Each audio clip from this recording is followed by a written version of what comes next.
Jurassic Park has always been a myriad of scientific horrors, from the Scorpius Rex all the way, well, to the Indoraptor. But even then, some of the creatures are actually just more horrific. Even some of the natural ones. Even the ones such as Brachiosaurus, Ankylosaurus, Stegosaurus, and Triceratops can all pretty much run a fade with a Tyrannosaur at this point. Stegosaurus could run a fade with a Tyrannosaur. And even then, the raptors here are so frighteningly intelligent that they can plan out and coordinate attacks effectively. But today we're going to see if Arks Carcharodontosaurus, but not just any. This is the one from the Monsters and More mod, can survive in the Jurassic Park universe. Let's begin. So what can this thing really do here? It has a pretty much a unique power set, right? It eats its prey alive, and to the point where the prey actually has such a hard time getting away because they slip on their own blood and they are immediately frightened. However, it could also enter a state known as frenzied, where it gets this like blood rush boost of power and can even heal itself when eating its prey alive. But today we're going to see if he can survive Isla Nublar and Isla Sorna. And honestly, we're going to start with Site B, Isla Sorna. Both pretty much the first one and the second part of the island, alright? So Isla Sorna actually is one of the more horrific islands with camouflaging carnos, and herbivores actually genetically are pretty much suited to fight against a super apex Spinosaurus. Yeah, so these herbivores here are actually beefed up and bulked up. And the raptors here have adjusted themselves accordingly to not only hunt these kind of prey animals, but to also move faster than them. Alright? So can the Carcharodontosaurus survive on Isla Sorna?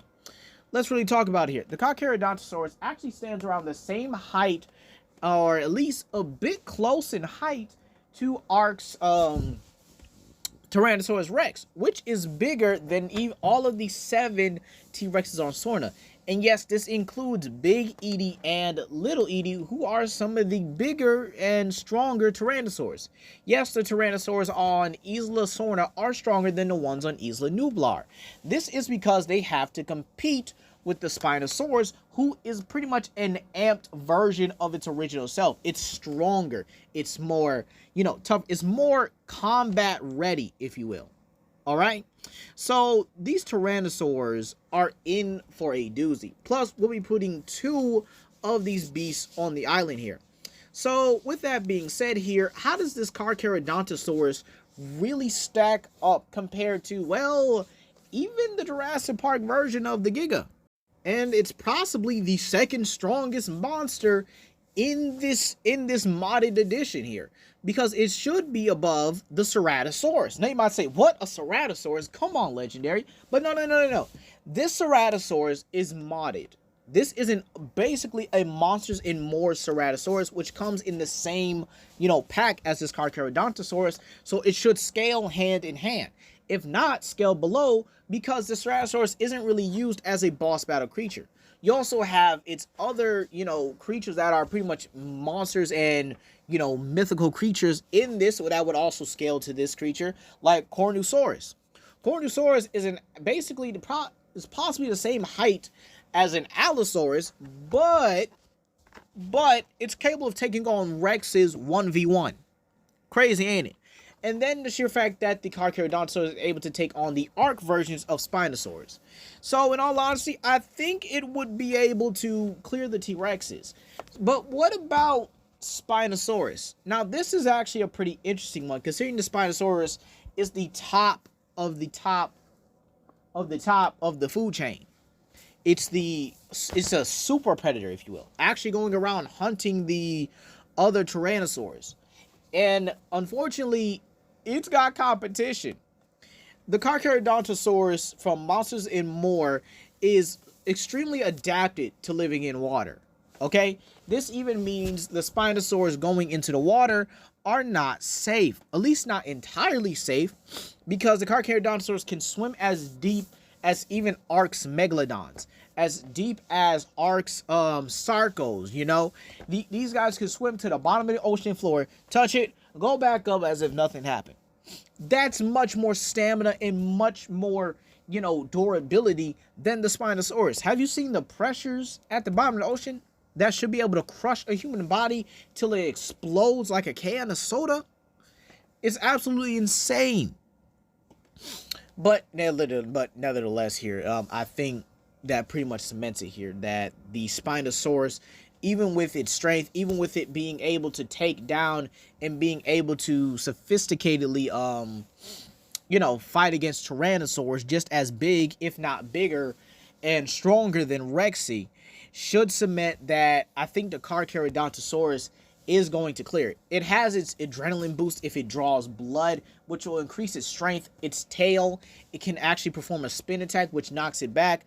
Plus, it's fighting against stronger creatures, even from the modded editions like the Acrocanthosaurus, Smock, you know, the Brachiosaurus, and so on and so forth. So, in all honesty, it's a lot more. It's going to be able to deal with this island, I would have to say, fairly easily. Probably missing out on Pteranodons unless it nicks them and hits them with a bleed attack. But you might say, what about the apexes? Okay, well, you could scale it to the Acrocanthosaurus from the Monsters and More mod.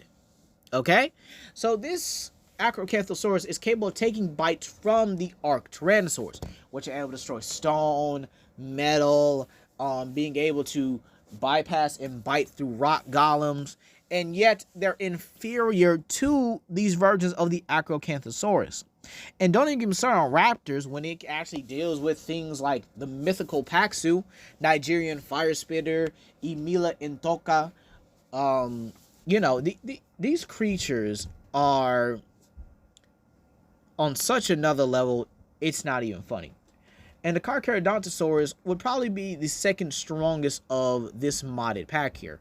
But let's move on. Isla Nublar, right? So Isla Nublar is possibly one of my least favorite biomes. The dinosaur diversity is cut in half and they're secluded to this small island. However, it's enough to where the Carcharodontosaurus is going to have a plentiful time. And unlike Arks Giga, it doesn't go around just killing everything on sight. So this means that it'll basically fit in the food chain as probably another solitary apex predator, if you will. You know, probably being in the same, you know, category, in the same lanes as the T-Rex, the Tarbosaurus, you know, creatures of that kind of caliber, if you will. Okay, so this means that they should be pretty fine on this island. You know, the Carcharodontosaurus should be pretty fine on this island. Now, if you really want to talk about, you know, him going into other creatures, he would easily be able to beat the Suchomimuses. Like, I'm just being real with y'all here. He would easily defeat Suchomimuses like it's nothing. He would easily be able to beat Allosaurus, Carnotaurus, and so on and so forth. Because this guy is literally able to deal with creatures that are tens, if not thousands of times stronger than any modded creature to pretty much exist. Sorry, any natural dinosaur to exist. Plus the sheer fact that it's able to compete with creatures, both X and aberrant versions of these creatures, should mean a lot. Okay, and I mean that. It should mean a lot as a whole here, because both X and aberrant creatures are some of the most dangerous creatures in the actual Ark franchise here. And then if you want to say, well, you know, these Rexes and all that, again, I have to remind you that Ark has its own versions of every creature. You're going to say, well, but they're modded. Yes, but they're modded to the point where the creators say they're supposed to interact as if they were a part of the system regularly. So this means that these creatures are supposed to be, basically are, you know, natural to the Ark system. Meaning that they can interact normally with these other creatures. And you have creatures like the Tyrannus, the Carnotaurus, whether it's the updated version or not, which honestly should have just came to the game by now. I swear, y'all playing too much Ark. And even Ark's own version of the Suchomimus, is an absolute beast on its own, okay? And yet, Arks Carcharodontosaurus is able to swat and slap them all aside as if they were nothing, okay? So you have a creature that's able to just simply knock other creatures around, gain a bloodlust, and you know what? Let me just go on this. The Indominus Rex, right? One of the most insane creatures all together. All right, the absolute pinnacle of insanity when it comes to a dinosaur, right? Even this creature right here would fall short to the would basically fall short to the to the Carcharodontosaurus here. Because here's the thing, right? Cornusaurus, okay, is a hybrid. Its own, you know, his own hybrid amalgamation. Basically, if Dr. Wu saw this thing, he'd be like, dang, yo, I would like to make that myself. Basically, that's the kind of creature we're talking about here, okay? So the Cornusaurus here also has its own bleed abilities, has its own concussion ability, you know, the knockback, and so on and so forth. And yet this creature isn't, you know, it's not really, I would have to say, it doesn't really compare to the Carcharodontosaurus. It's close. It definitely will beat the Indominus Rex, but it doesn't compare to the Carcharodontosaurus. So in all honesty, if this version of the Carcharodontosaurus was able to set foot in the Jurassic Park franchise, no matter where it is, this creature would dog walk it. But anyway, that's going to be all. Anyway, that's going to be all for today. Please comment, like, and subscribe, and share with your friends. This is Legendary Grimlock, and I'll see you guys later. Peace.